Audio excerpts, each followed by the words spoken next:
Tom Sykes having to go in the entry to Lukey Heights. Oh, so he got blocked there on the entry across the top of Lukey Heights.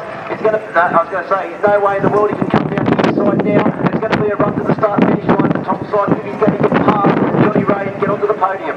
Here he comes, the raging bull from Barcelona.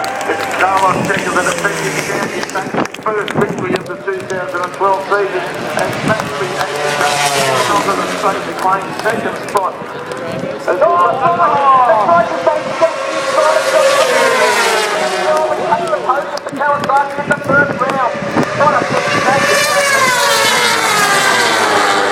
Johnny Ray with a bell ringer and tried to put the finish man on the podium in the first round.